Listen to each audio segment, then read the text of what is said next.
વાજિંત્ર છે આપણા હાથમાં, ખબર ને? તો વાળો મુઠ્ઠી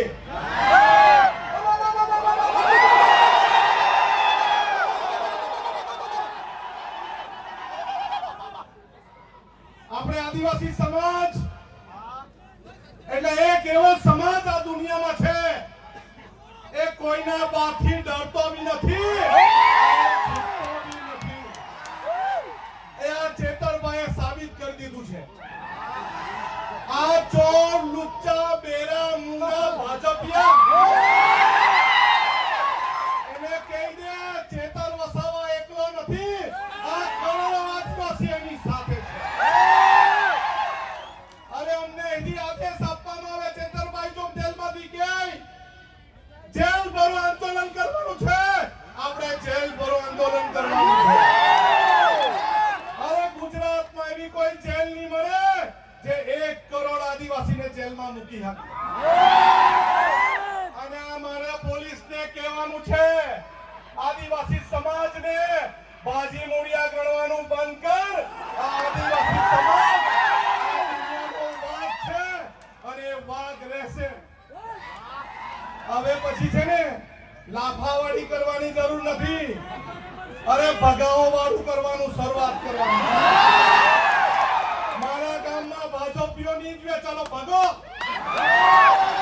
અરે જંગલ ખાતાવાળાને બહુ તુમાખી આવી ગયેલી હોય ને, અમારા વિસ્તારમાં પ્લાન્ટેશન નથી કરવા દેતા, આવીને બતાવજો અમારા વિસ્તારમાં.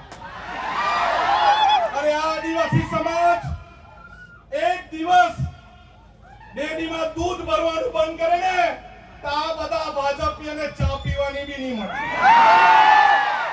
અરે આદિવાસી સમાજ પોતાના વિસ્તારમાં પડેલું વરસાદનું પાણી રોકી દે ને તો ધોવાના બી ફાફા થઈ જાય. એક રહેવાનું છે પાર્ટી પક્ષમાં, જ્ઞાતિના ફાટામાં ફટવાનું નથી, ડટવાનું નથી, વેચાવાનું નથી. આપણે બોર્ડર લેસ બનવાનું છે. દરેક ભારતીય આદિવાસી એક થવાનું છે. મારો વિસ્તાર તારો વિસ્તાર નહીં. જ્યાં પણ કોઈને તકલીફ પડે, મહારાષ્ટ્રમાં લતીભાઈને તકલીફ પડે તો આપણે સૌએ ત્યાં જઈને એને સહકાર આપવાનો.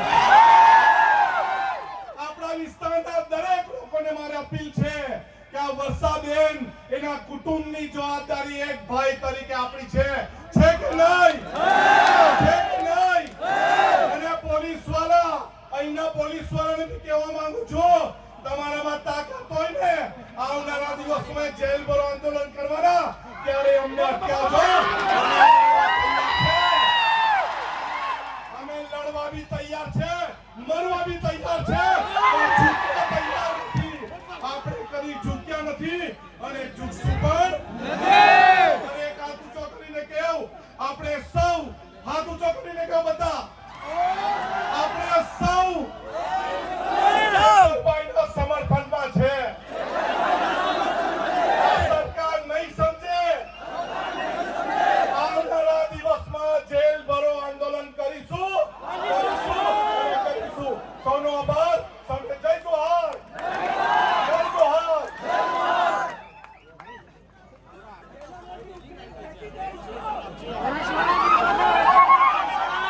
આનંદભાઈ નો ખૂબ ખૂબ આભાર.